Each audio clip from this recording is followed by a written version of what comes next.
Paco, knock knock. The door isn't even knocking, to be honest. Paco, it's a joke. Knock knock. It's a bad joke. Knock knock. It's not happening. Paco, all I said was knock knock. Okay, he's clearly not going to answer the door, so we should just stop. Hi everybody, my name is Chase Torrance. I'm Paco Pineda. And I'm Stephanie Solis. And we are the comedy crew. Paco and I apologize for not being in meeting today. We are in San Antonio, Texas for a work conference. However, Stephanie is in class. So if I'm not late. look around, give her a hi. So even though Paco and I are not in class, we still completed this assignment and wanted to find an innovative and fun and cool way to still get the information across to you guys of our research on the specific topic of comedy shows at CSUN with a very, very specific angle of big comedy that AS just threw as of recent with Joe Coy. So that is what the approach we took and the spin that we took in regards to this qualitative research assignment.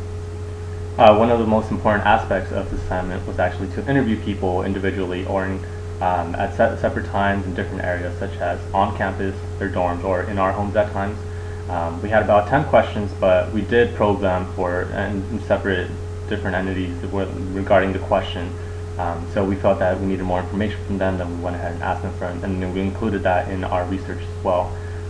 We're going to be discussing the general consensus of these questions, what everybody answered, and basically it all came out in pretty well statistically, that is, and we're also going to be including some recommendations that we do have for the program. With that, we also decided to interview just people who live on campus on the dorms. That way we can specifically ask a certain group of people, maybe get more accurate answers, as well as these should be the people that should be attending events on campus since they are close, they don't have to commute, and it just makes more sense. And with that said, I will be tackling the first portion of this, so you can tell Paco and Stephanie later. Alright. Okay, so I'm just going to go over the first general questions that we asked them. It was more logistical stuff, not really about the event itself, but just about events in general and their feelings on it. So the first question that we did ask, that was our questionnaire, was do you attend events on campus? Pretty self-explanatory. It was a yes or no, followed by a why or why not. The probing questions, which developed a little bit more later on down the road. So the did you attend or do you attend events on campus? It was about 50-50 yes and no across the board when it came down to it. Reasons being people came over to the USU or on the campus from housing for events such as Matter Nights and Big Show, Matter Madness, I believe, noontime concerts. So they did come there just to have a good time, to get away from the dorms and just really escape the living situation and just indulge in the university and really be engaged with it. For those that said no, however, like I said, about 50%, so a little bit more than 10 people that we did interview collectively, said they did not go because they were too busy studying, grades were too important to them, they were busy, didn't really fit with their schedule, and some others said, you know what, I'm just too lazy, I just don't want to get up and walk down to campus. So that's why people do or don't attend events based off of our research. And if they do attend events, it's only a select few. They don't attend every event regularly, but it's only the ones that are well-spoken or well-known about are on campus. With the second question, we asked them, what brings you to these events? Why are you coming here?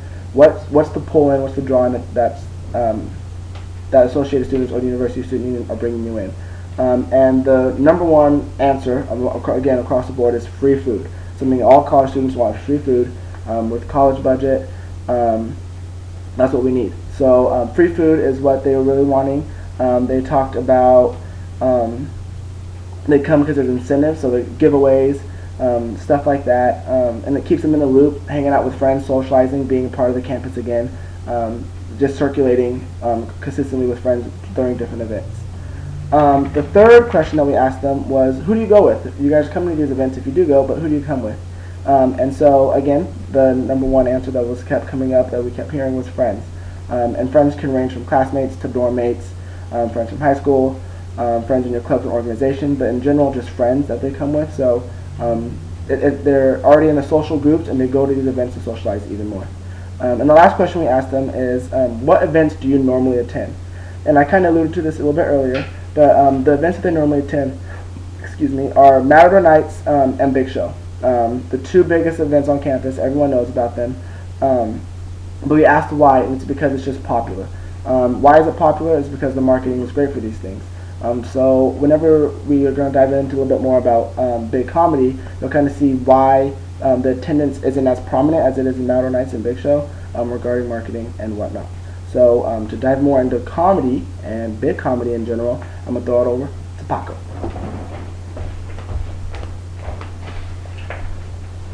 All right, so as Chase was saying, I'm going to be diving into a little bit more about Big Comedy in general. One of the questions that we did ask was why or why not have you attended comedy shows on campus? There's actually a lot of negative answers in regards to this. Some people were just plainly not interested. Some people also felt that it wasn't marketed well. They didn't see any advertisements on campus, off campus, social media, whatever it might be. They felt the marketing was weak in that aspect. Some people also did prefer events that were more social and geared towards interaction with other people, so they can actually get to know people, other people from different areas, just get to meet more people and make new friends in that nature. They also didn't want to, unfortunately, waste their time. They felt that it was a waste of time going on campus just to watch a comedy show. But there was some positives. Some people did know about Joe Coy, and they did feel that he was a very popular person in not only social media, whether it be YouTube, but also as a comedian in general. So that was one positive. Another positive was that there was a small population that did want to go out and spend time with their friends. So it's good to see that comedy shows on campus are still a very viable option for some students, especially in the dorms, that they can come to campus, have a good time, and just experience a comedy show, especially when it's being funded by AS and the tuition that they're paying for already. On to the next question. We asked them if they would pay for a comedy show, and if so, why or why not. For the majority of the people, they said no. The reason for that being is, this is going to be a big-time celebrity, such as a Will Ferrell or somebody that's of higher stature, has more prestige. They're not going to be paying much money for them. There are some people that would be willing to pay for a comedy show, though. But if so, they would pay $5-10 at the most. Some people said maybe at the most $20 if it's a big name. Some people don't feel that last year Joe Coy was that big of a name, but it differs. It really was split down the middle, but there is a small population that would pay for a comedy show. Going on to the next question is, how do comedy shows make you feel? A little bit of an awkward question, yes, but it was really interesting to see what people had to say, and it would range in the variety of the answers that we actually had from all the other people, the people that we interviewed. Some people did say that it relieves them of stress, it just relaxed them in general. Some people said that they were even hyper or excited about it. It might be with the comedy show in itself, or it might have been with them just thinking about spending time with their friends, and then just not having to deal with school or anything work related that just puts any stress on them. So that's very important. So the people that do go and that do have experienced some comedy shows, whether it be on campus or big comedy or just smaller shows, these people did show that they actually do get some good benefits out of these types of shows. So that's a positive in that aspect. And although there was some negatives too, with people saying that they were nervous at times in regards to going to a comedy show because they feel they didn't want to get picked on. Joel Coy is somebody that interacts with the audience, so if somebody is coming into the actual show and they're nervous about being picked on, one good recommendation would be to maybe have a set off seating area where people that don't want to be called upon, they have to sit behind a certain amount of rows. That's just one recommendation. But to dive into more of the questions that we did ask the people that are dorming and going through that experience, I'm going to pass it on over to Stephanie.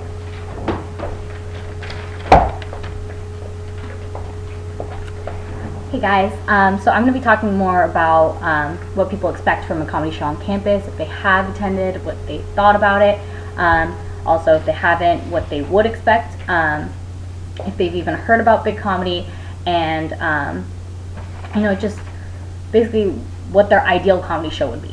I know that a lot of people, it wasn't very well marketed, as Paco was talking about, so not very many people knew about Big Comedy. So when they expected a comedy show on campus, they expected to pay only if it was a big comedian, just as mentioned before. Obviously, they expect to laugh and for it to be funny, hopefully.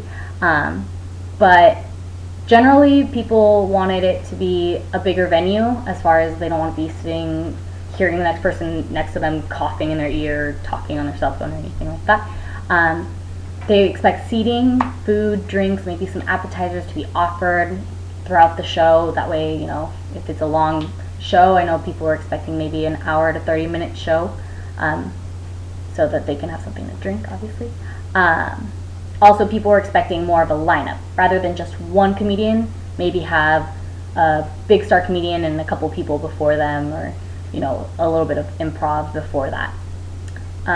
Going on to the next question, if they've even heard about big comedy. Unfortunately, the marketing wasn't set up very well, so they haven't. The people that have heard about it, generally they heard from their friends, and they said it was funny, it was a good show, and that it was free, so that they would attend if it was free, and if it was very well known, if they knew ahead of time as well. Most people preferred for the comedy show to be set in the evening, that way they can go instead of in the middle of the day, where most people are busy or working. Also preferably on the weekends, so that they can plan ahead of time.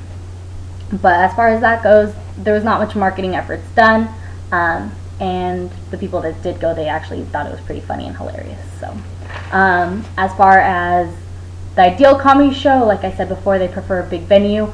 People such as Kevin Hart, big names like Will Ferrell, and they expect, I guess, just not crowded and in the evenings. So, anyways. Miss me? Just kidding.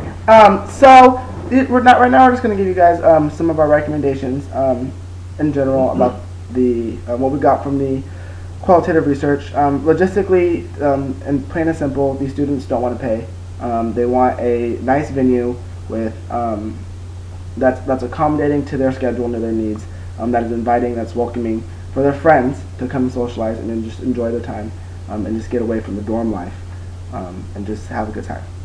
I also believe that people want a big name. They want to know the comedian. They want the word of mouth spread from friends, you know, people they've seen before. And that could be advertised possibly through, you know, TVs on cameras, maybe little clips, stuff like that. Just someone that everyone can relate to. And lastly, to tie it all together, it all comes down to marketing as well. If an event isn't marketed properly, the event isn't going to have as big of an outcome, especially if it's requiring people to pay more than they're willing to. And that's based off what we received from other people. Not many people are willing to pay. So marketing is very important. So the earlier it starts, the better. As of this year, we haven't heard much marketing besides maybe 1 or 2 emails in regards to big comedy. So marketing definitely can be improved, maybe using the mind screens, maybe just getting the name out already by whether it be through different programs or departments on campus. That would be one of the other recommendations that we do have. So thank you guys so much for taking the time to sit and watch this video. Sorry again we're not there in person, but before we go, I have one more joke. Since Paco didn't want to listen, I'll give it to Stephanie. Knock. You guys. Thanks, guys. It's a joke. Knock. Bye guys.